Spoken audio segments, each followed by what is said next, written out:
Hello and welcome back to NA Turbo. So I did promise we'd do some tinkering, and now we've got what looks like very nice weather today, albeit a bit cloudy.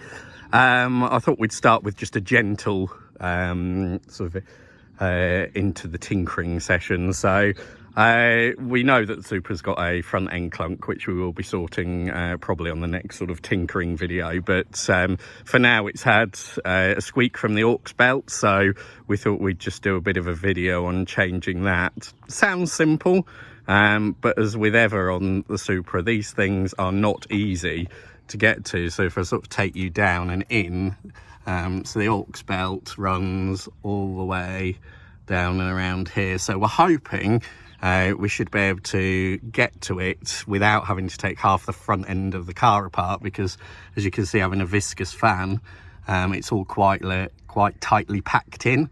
So we think we should just be able to, because we've had this off once before. When we first put the car back on the road, we changed all the belts, obviously, the aux belt and the aircon belt.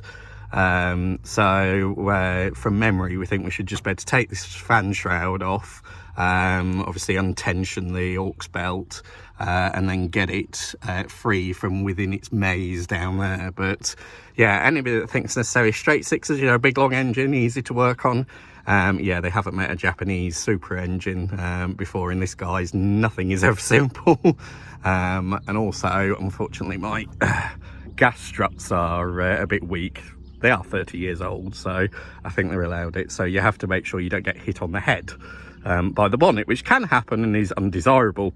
So I do need to, again, find some replacement gas struts for both sides of it. But yeah, we'll sort of take you in when we've got sort of more of it out the way. Yeah, Ryan's going to help me do this today so I can do the filming. I do get my hands dirty, believe it or not, but yeah, it's just easy with two people when you've sort of got one to do the work and one to do the filming. So yeah, hopefully join us again in a little while when we haven't been dive bombed by the planes that's going up ahead, yeah, see how much swearing we've done up until that point. So join us again soon.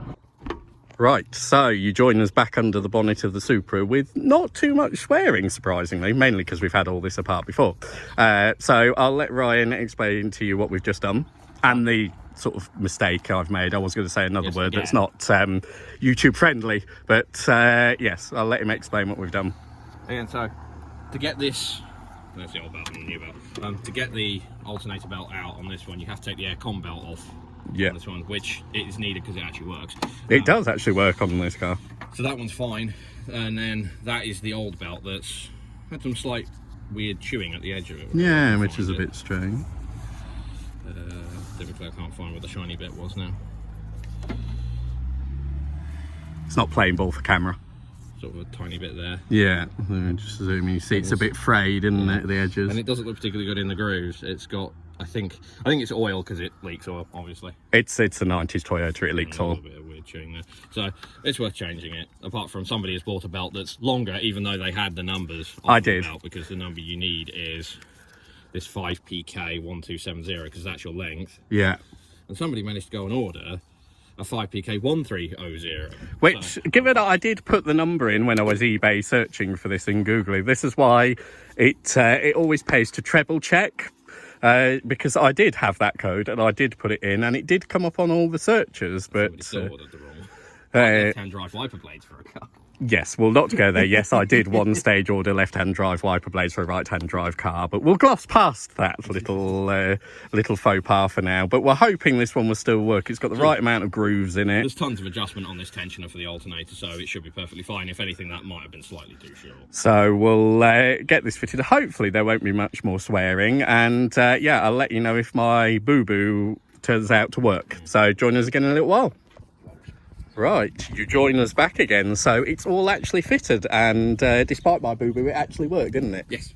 Yes, I can only suggest triple checking before you order things, and perhaps not doing it late at night after a glass of wine like I did might help. But even though I put in the correct part number, you get down a rabbit hole of different part numbers, and if you don't triple check you could potentially get the wrong one.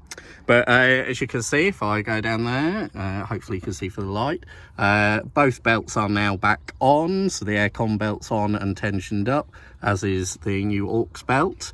And also because Toyota, when you don't have a crow's foot spanner or the Toyota tool, yeah, sorry, we had to sacrifice a 10 milli spanner. It was a cheap one, to be fair, but you can always make the tools you need, is the rule of thumb. So yeah, we're about ready to give her a crank over and see if she squeals again, so hopefully not. So join us again in a second. Right, so moment of truth. Will she squeal?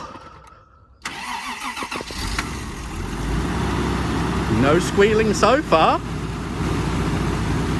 So that does seem pretty good. Smooth as silk as ever in this engine. Obviously a lot of the roar you can hear is from the viscous fan that this has. It does quieten down as you go along, as viscous fans do, but no squealing from the aircon either. So the aircon's actually on, is it now? Yes. So yeah, this is, if you followed the Supra sort of rebuild we did earlier in my videos, you'll see this is probably one of the only Mark III Supras that's got working air conditioning. Basically we had to order 3 compressors from Rock Auto in the States. Very good, very cheap, and it's a lot cheaper getting parts from there, even with shipping, than ordering from the UK, if you can even get them. So yeah, we have probably one of the only Mark III Supras with working aircon. You can probably hear the compressor kicking in and out there. But yeah, there she is, smooth as silk. So that's one belt done, and seeing as we're having a belt tightening day, we're going to whip you over in a little while if I pan you round. To the Tomcats, that's got a bit of a squeal on its belt, so we're going to have a belt tightening day, and you can watch us do that one as well. So join us over there on the Tomcat in a second, but very happy with the old Supra and no squealy. So yeah, join us again in a sec. Right, so you join us over at the Tomcat. So yeah, Ryan's just tightening this one up, and it's the power steering belt on this one, is that right? Yes. And it squeals on full lock. Yeah. So it's a little bit too loose. I mean, I haven't done anything to it since it had it. And if you followed us, do look back in my videos and you'll see this has had a complete engine change. Yeah. From its original, if I'm right, single cam 16 valve. Yeah. To the twin cam 16 Honda engine out of a 216 GTI. Yes. God, my memory's actually working today. So yeah, we'll just take you down, and I shall again video while my assistant does the tightening. So if I can try and get you in a bit. It's just a tiny bit. It's just you could probably only see hands, to be fair, but it's only on these, for weirdly, belt and braces. There's 2 14s and a 12. Oh, okay. For some reason, and then this is the bolt that pulls the alternator up. Oh, okay. So they definitely didn't want it going anywhere then. No, they certainly didn't on this car. It's also a good idea not to do it on this car when it's warm, because this stainless manifold gets extremely hot. Yeah, so this one's got a 4-branch stainless manifold on it, hasn't it? Mainly because it was cheaper than buying an original equipment one, wasn't it? It was cheaper than the gaskets. Oh, that was it. Then the gasket set to actually replace when it started blowing. Yeah, it does take a bit to make it fit, because it's for a... Yeah, so I'll bring you around and we can just have a bit of a look. It's a very nice piece of work, actually, this manifold. But if I just take you down and in, and hopefully you're getting all this without me making you too sick. But yeah, it's a very nice piece of work. Like Ryan said, it did take a bit to get it to make it fit correctly, didn't it? Yeah, I had to extend the cat because it's too short.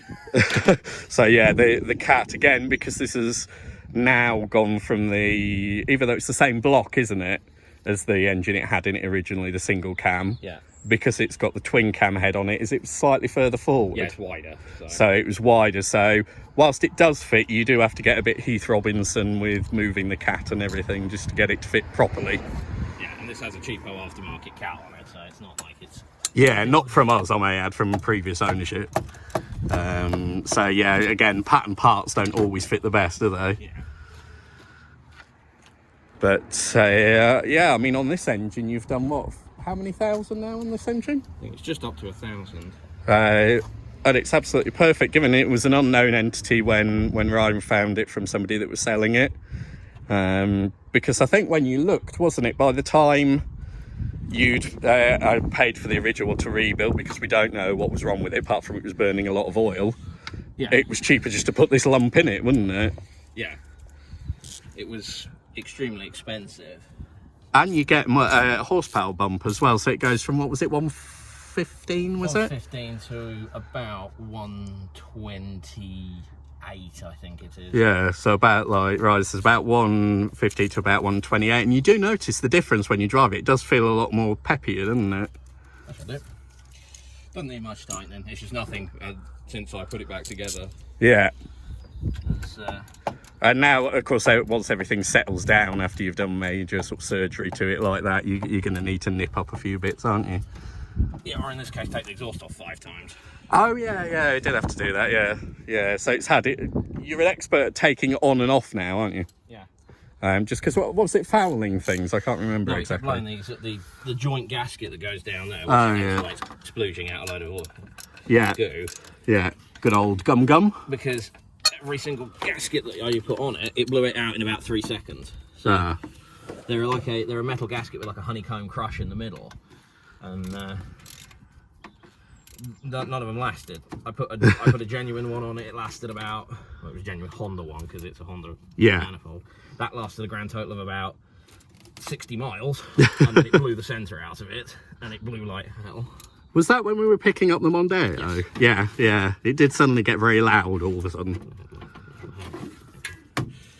That should be it. But yeah, so it's had that one changed. Then I put another one in it. Yeah. That lasted 100 miles. I did exactly the same thing. So I bought 2 of them, and then I changed it again, and it did it again. So I got bored of it and just filled it full of gum, and it now doesn't leak. Yeah. So the secret is buy the gasket, but then gum on top of it. I think this car suffers with the problem with, I think when I come to redo this front section of exhaust again at some point, it needs a flexi joint. Oh, okay. Do these not have a flexi in them then? So this just has the stupid spring bolts that go to the cat. Ah, okay, yeah. And I don't think, because this engine rocks, I think it flexes that joint at the front, and then it breaks the seal. It moves around all over the place. So. Okay, yeah, because the flex joint's fairly good. I mean, Toyotas have them quite commonly, don't they? A lot of things do now, but the only problem is eventually you get a blow in between the flexi, don't you? And you have to change it out, but they're not that expensive to be. You can find them on eBay and all sorts, can't you? Yeah, so I'll probably want to modify this exhaust for the 4th time. I'll probably do that. But yeah, that's this one done. You probably won't hear it because it only happens on full lock and the car's parked up now. So yeah, so we'll just give this one a start and just make sure the tensioner's all right and everything.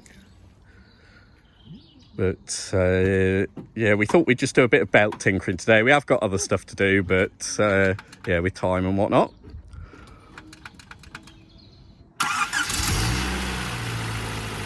There you go. No squeak. So obviously it's, you know, you can sort of try and move the wheels a bit when it's stationary, but it only happens on full lock. But the main thing is it's not squeaking now. So yeah, that's our day of belt tensioning and changing. So thanks for joining us. We will do some more in-depth tinkering soon. But yeah, do like and subscribe, stay safe, and we'll see you all soon. Bye for now.